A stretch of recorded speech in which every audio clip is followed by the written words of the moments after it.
Նախագծի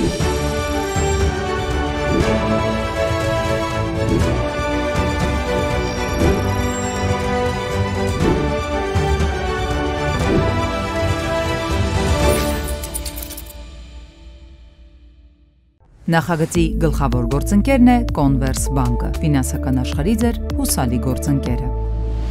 Բարև ձեզ, ATV եթերում մեր պատմությունը հաղորդաշարի հերթական թողարկումն է, որն իրականացնում ենք մեր գլխավոր գործընկեր Converse բանկի հետ միասին։ Օդաչու ԽՍՀՄ կրկնակի հերոս Բալտիկայի բազե անվանումը ստացած Նելսոն Ստեփանյանին է նվիրված մեր այսօրվա թողարկումը։ Հայրենական պատերազմում 107 հայ զինվորներ ու սպաներ ստացել են ԽՍՀՄ հերոսի կոչում, բայց միայն նրանցից երկուսն են արժանացել ԽՍՀՄ կրկնակի հերոսի կոչման՝ Հովհաննես Բաղրամյանն ու Նելսոն Ստեփանյանը։ Հետաքրքիր պատահականությամբ մարշալների ու գեներալների մի ամբողջ խումբ ծնվել էր Արցախում, եւ նրանցից մեկն էլ հենց Նելսոն Ստեփանյանն էր, ով ծնվել է հայոց հինավուրց Բերդաքաղաք Շուշիում։ Իհարկե մանուկ հասակում դպրոցական տարիներին նրանք ընտանիքով տեղափոխվում են Երևան եւ իր դպրոցական հիմնական կրթությունը նա շարունակում է արդեն Երևանում։ Բայց հենց պատանի տարիքից դեռևս 5-6-րդ դասարաններից ասում են, որ նա մեծ հետաքրքրություն էր ցուցաբերում ավիացիայի նկատմամբ, հետաքրքրված էր ավիամոդելավորմամբ, ասում են, որ հենց այդ տարիքում ամենատարբեր երկրներում, քաղաքներում նա հաղթում էր ավիամոդելավորման մի շարք մրցույթներում։ Մինչև հայրենական պատերազմին գալը, մինչև նրա կերպարը բացահայտելը որպես Նելսոն Ստեփանյան, խոսենք այն ճանապարհի մասին, որ նա հասել էր այդ կետին։ Արդեն շատ տեղին նշեցիր, որ նա ծնունդով Շուշիից է 1913 թվական եւ պատահական չի, որ պետք է Շուշիում հետագայում տեղադրվեր նրա կիսանդրին, ընդ որում երբ որ 1989 թվականին արդեն երևս խորհրդային ժամանակաշրջանում ադրբեջանական խորհրդային իշխանությունները գնացին Շուշիի լիակատար հայաթափման, այդ կիսանդրին նրանց գործողություններից հետո իրենք ոչնչացրել են եւ արդեն Շուշի ազատագրումից տարիներ անց մեր հայերի, հատկապես Ռուսաստանի հայերի միության ջանքերով ֆինանսավորմամբ կիսանդրին նորից է պատրաստվել տեղադրվել Շուշիում, որպեսզի հենց նրա ծննդավայրի հանգամանքով հավերժացվի նրա այդ հերոսի կերպարը, բայց ցավոք վերջին այս Շուշիի կորստից հետո ադրբեջանական վայրագ զինվորները նորից պայթեցրել են կիսանդրին եւ փաստորեն խորհրդային միության կրկնակի հերոսի կերպարը պաշտպանություն չի գտնում այսօր եւ ցավալի է, որ մենք տեսնում ենք օրինակ, երբ որ եվրոպական տարբեր երկրներում կիսանդրիներ են ոչնչացվում, խորհրդային զինվորներին նվիրված հուշարձաններ, լինում է շատ կոշտ արձագանք օրինակ Ռուսաստանի իշխանությունների, ԱԳՆ-ի կողմից, արտաքին գործերի նախարարության, բայց կարծեք անուշադրության է մատնվում Արցախում հայ հերոսների թողած ժառանգությանը, նրանց նվիրված հուշարձաններին եւ նման ճակատագրի արժանացավ նաեւ, ինչպես մարշալի հանգամանքը նշեցիր, Հադրութի մեր նշանավոր մարշալ, ավիացիայի մարշալ, որում հայրենական մեծ պատերազմի ժամանակ առաջինը մարշալի կոչում, զինվորական կոչում ստացած ավիացիայի մարշալ Արմենակ Խամփերյանցի տուն-թանգարանը եւ նրա առջև դրված ինքնաթիռը հուշարձանով, այսինքն այդ ժառանգությունը, խորհրդային շրջանի նույնիսկ հայրենական մեծ պատերազմի հայ հերոսները, որ կարծեք ուղիղ զուտ Հայաստանի հետ միայն չէին կապված, այլ համախորհրդային ժառանգությունը նաև Ադրբեջանում բացարձակապես ադրբեջանական իշխանությունների կողմից մերժելի են եւ Արցախում ոչնչացվում են այսօր։ Վերադառնալով Նելսոն Ստեփանյանի կերպարին, պետք է նշենք, որ Նելսոն Ստեփանը, այո, դեռ պատանեկան տարիներից հետաքրքրություն է դրսևորել եւ նախ անդրկովկասյան հենց մասշտաբներով համապատասխան ուսումնարանը ավարտել 30 թվականին, այնուհետև շարունակել է արդեն Ռուսաստանում կրթությունը եւ նաեւ աշխատանքի անցել, ընդ որում նա զորակոչվել է, ճիշտ է կամավորագրվելով է գնացել բանակ, բայց կամավորագրման հանգամանքով անգամ զորակոչը տեղի ունեցել միներալների ոդից հաշվառումով։ Այսինքն ժամանակակից Ստավրոպոլի երկրամասից է նա զորակոչվել բանակ հայրենական մեծ պատերազմի ռազմական գործողություններին մասնակցել, դրա համար խորհրդային տարիներին շատերը չգիտեին նույնիսկ, որ նա շուշեցի է եւ որ փաստորեն խորհրդային Հայաստանում էլ է ապրել եւ նրա ավելի շատ շեշտում էր այն հանգամանքը, որ Ստավրոպոլի երկրամասից է։ Հետաքրքիր է, որ այսօր նույն այդ երկրամասում բնակչության շրջանում բավական մեծ ճանաչում ունի Նելսոն Ստեփանյանի կերպարը, անգամ տեղի ռուս բնակչության շրջանում ամենաճանաչելի հերոսներից է եւ անմիջապես նրան որպես իրենց տեղացի են նշում, որ իրենց երկրամասից գնացած եւ իրենց երկրամասի կրկնակի հերոսներից է։ Հիմա այն հանգամանքը որ նշեցիր, որ նա կրկնակի հերոս է Բաղրամյանի հետ միասին, մենք պետք է շեշտենք, որ նա ուրեմն առաջին հայն է, որ ԽՍՀՄ կրկնակի հերոսի կոչման է արժանացել եւ նա միակն է այդ երկուսից, որ հենց պատերազմի ընթացքում է արժանացել այդ կոչմանը, նա առաջինը ստացել է 42 թվականի հոկտեմբերին դեռևս, այսինքն Օդեսայի մարտերից հետո Լենինգրադում առաջին մարտեր եւ այս կոչումը ստանալով, հերոսի կոչումը ստանալով անցել էր էսկադրիլիայի հրամանատարի պաշտոնին եւ երկրորդը արդեն ստացել է հետմահու եւ դեկտեմբերին 44-ի խոցվելուց հետո 45-ի արդեն մարտի 6-ին արժանացել է երկրորդ կոչմանը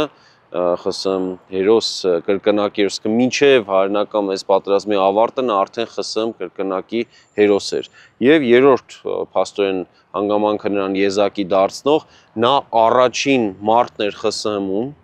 ով չլինելով արևելասլավոնական 3 ժողովուրդներից, այսինքն ռուս, ուկրաինացի, բելառուս, արժանացել է ԽՍՀՄ կրկնակի հերոսի կոչման։ Սա Հայաստանում քիչ հայտնի փաստ է, սովորաբար ոչ դասագրքերում է գրում եւ ոչ էլ այս խնդրին վերաբերող ուսումնասիրություններում, բայց հայտնի փաստ է օրինակ Ռուսաստանում։ Այսինքն իրենց համար սա ինչով է առանձնահատուկ, որ ոչ իրենց ազգության եւ ոչ ռազմաճակատային ազգերից, այսինքն պատերազմական գործողություններն ընթանում էին ժամանակակից Ուկրաինայի, Բելառուսի եւ Ռուսաստանի տարածքում հիմնականում եւ ասենք պլյուս Մերձբալթիկա եւ Մոլդովա, բայց հատկապես մասնակցային առումով իրենց հանգամանքներ առաջնային համարում եւ նա առաջին փաստորեն մարտն է ոչ արևելասլավոնական ծագման, որ արժանացել է ԽՍՀՄ կրկնակի հերոսի կոչման, այս առումով եւս նա դառնում է բացառիկ կերպար եւ նրա այս կերպարի մեջ իհարկե արդեն պետք է կոնկրետ խոսենք հենց ինչ գործողություններով է աչքի ընկել հայրենական մեծ պատերազմի ժամանակ։ Պատերազմի լուրն առնելուն պես Նելսոն Ստեփանյանը անմիջապես մեկնում է ռազմաճակատ ու հանդես գալիս որպես գրոհային օդաչու։ Արևելյան ռազմաճակատ, Լենինգրադի պաշտպանություն, Ղրիմի օպերացիա, Բալթյան ռազմաճակատ, այս բոլոր տեղերում նա ուղղակի փայլում էր որպես գրոհային օդաչու եւ պատերազմի հենց առաջին օրերից ունենում է մեծ ձեռքբերումներ։ Նելսոն Ստեփանյանը օդում ուղղակի դարձել էր թշնամիների ահ ու սարսափը։ Գանք արդեն հայրենական պատերազմի բուն դրվագներին եւ այն մարտերին, որտեղ որ նա իսկապես ցույց է տվել իր ինչպիսին լինելը։ Արդեն նշեցինք, որ պատերազմի լուրը նա ընդունել է Միներալնոյի ոդիում խորհրդային ավիացիայի, քաղաքացիական ավիացիայի համար կադրեր վերապատրաստելիս եւ այդտեղ նա գնացել էր փաստորեն Բատայսկում 38 թվականի իր գործունեությունն ավարտելուց հետո եւ նա պատերազմի իր առաջին լուրջ մասնակցությունը ունենում է Ուկրաինայի ժամանակակից հարավային սահմաններում, այն տարածքներում մոտավորապես, որտեղ հիմա Ռուսաստանի եւ Ուկրաինայի միջև ռազմական գործողություններ են ընթանում, Զապորոժիայում օրինակ աչքի ընկել, Ղրիմի տարածքում, մինչև Օդեսա մասնակցել է գործողությունների, այդ ժամանակ դեռևս պաշտպանության գործողություններն էին եւ հենց Օդեսայի համար մղված մարտերում էլ վիրավորվել է, հետո արդեն ապաքինվելուց հետո շարունակել է գործողությունները, նրան արդեն ուղարկել են փաստորեն Բալթյան նավատորմում ծառայելու, այստեղ նա մասնակցել է օրինակ Մերձբալթիկայում մղված պայքարին եւ իհարկե նաեւ շատ կարեւոր դրվագ է Լենինգրադի պաշտպանության համար մղված մարտերին է մասնակցել եւ աչքի ընկնելով փաստորեն նա միաժամանակ եւ էսկադրիլիայի հրամանատար է նշանակվել եւ փաստորեն հերոսի կոչման արժանացել ավելի ուշ մենք տեսնում ենք որ նա նորից Սևծով է տեղափոխվում նրան հրամայվում է մասնակցել արդեն Ղրիմի համար նորից մղվող գործողություններին Սևաստոպոլում է օրինակ աչքի ընկնում Սուդակում եւ այլ վայրերում եւ հետո նորից Բալտիկա եւ Ֆիննական ծովածոցի համար մղված մարտեր եւ հենց այդ հատվածում էլ Բալտիկայի նրա ակտիվ գործողությունների արդյունքում էլ նա փաստորեն Բալտիկայի մրկահավ այդ հայտնի արտահայտությանն է արժանանում, որպես նրան տրվող ծածկանուն եւ տեսնում ենք, որ բավական մեծ վիճակագրություն ունի նա իր հաջող մարտերի, օրինակ կոնկրետ դեռևս օգոստոսի 18-ի դրությամբ, որոնց սա շատ կարևոր է, որովհետեւ հաճախ նշվում է, որ Նելսոն Ստեփանն ունեցել է այսքան թռիչք եւ այլն, բայց իրականում դա ամբողջական վիճակագրությունը չէ։ Նա փաստորեն դեկտեմբերին է վախճանվել, բայց դեռևս օգոստոսի դրությամբ, իսկ դրանից 3 ամիս առաջվա տվյալ է, օգոստոսի 18-ի տվյալ, իսկ ինքը դեկտեմբերի 14-ին է զոհվել, օգոստոսի 18-ի դրությամբ նա ունեցել է 239 թռիչք եւ իր խմբի եւ իր արդեն ղեկավարած փաստորեն գնդի, որի հրամանատար էր հանդիսանում, նա էսկադրիլիայից հետո ավելի փաստորեն պաշտոնը նրա բարձրացվել էր, հրամանատարական պաշտոնների նոր փաստորեն նշանակումներ է ունեցել եւ նրա զինվորական կոչումը փաստորեն փոխգնդապետ այդ ժամանակ նա ինչ փաստորեն ցուցանիշներ ունի 239 թռիչք ընդհանուր իր գնդի հետ եւ 53 խոցված ռազմանավ, որից 13-ը անձամբ եւ նաեւ շատ մեծ ցուցանիշ է կոնկրետ խոցված ավտոմոբիլային այդ տեխնիկան 600-ից ավելի 80-ի չափ տանկ եւ 27 օդանավ թշնամական, այսինքն իր հակառակորդ կողմի համար նա ահու սարսափ էր եւ հենց վերջին մարտն էլ որ ժառանգակից Լատվիայի փաստորեն տարածքում էր Լիեպայի մոտ մարտում են զոհվում, ինչպես է ստացվում, նրանք գնում են գրոհի եւ գրոհի ժամանակ կարողանում են խոցել 6 ռազմանավ, բայց խմբավորումը գերմանական բավական մեծ է լինում եւ նա այդ խմբավորմանը դեմ մարտում, փաստորեն այդ մարտի ժամանակ իր օդանավը խոցվում է հետարքիր է հենց այս դրվագն է կարևոր դեր խաղում, որ նա երկրորդ անգամ արժանանա հերոսի կոչման, նա ոչ թե թողնում է, որ ինքնաբերաբար խոցվի իր օդանավը կամ ինքը օդանավից փորձի դուրս գալ, այլ միտումնավոր տանում է օդանավը ռազմանավերից մեկի վրա խոցման, այսինքն նաև անգամ այդ իրավիճակում նա մտածում է հակառակորդ կողմի, թշնամական կողմի համար կորուստ պատճառել եւ հաջողությամբ իրականացնում է գործողությունը ցավոք սեփական կյանքի գնով եւ այդ գործողությունից ընդամենը մոտ 3 ամիս անց, 3 ամիս էլ դեռ չէր անցել, մարտի 6-ին արդեն խորհրդային միության, փաստորեն Գերագույն խորհրդի նախագահության որոշմամբ երկրորդ անգամ է արժանանում հերոսի կոչման եւ նախագահության նախագահ Միխայել Կալինինի ստորագրությամբ փաստորեն հետարքիր մի որոշման տեքստ է ընդունվում, որը ի դեպ փորագրված է այստեղ կիսանդրու վրա, նշվում է մասնավորապես հետեւյալը, որ հաշվի առնելով որ նա երկրորդ անգամ է հերոսի կոչման արժանանում, հերոսին համար նշվում է, որ նրա ծննդավայրում պետք է կանգնեցվի նաև փաստորեն կիսանդրին, այսինքն Շուշիում նրա կիսանդրին կանգնեցնելու որոշումը համախորհրդային մասշտաբով ընդունված է եղել եւ բնականաբար խորհրդային Ադրբեջանի իշխանությունները չէին կարող արդեն դրան հակազդել որևէ կերպ եւ երբ որ մենք նայում ենք այսօրվա տեսանկյունից, երբ ադրբեջանական իշխանությունները արդեն երկրորդ անգամ փաստորեն պայթեցնում են կիսանդրին, իսկ առաջինից հետո երբ որ հայերը վերականգնում էին, ստացվում է ինչ, ադրբեջանական կողմը փաստացի Մոսկվայի որոշումը ոտատակ է տալիս, հայկական կողմը վերականգնում է դա, հետո նորից ադրբեջանական կողմը նույնը անում է եւ ցավոք նույն այդ արդեն խորհրդային միության իրավաժառանգորդի Ռուսաստանի Դաշնության կողմից համապատասխան այդ արձագանքը բացակայում է, որ տեղին կլիներ իհարկե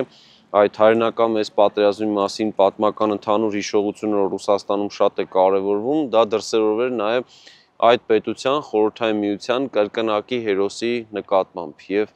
նրա փաստորեն կիսանդրուն նաև ոչ միայն հայերը պետք է տեր կանգնեն, այլ նաև խորհրդային միության իրավաժառանգորդը, որովհետեւ դա նաև համախորհրդային ժառանգություն է։ Եվ վերադառնալով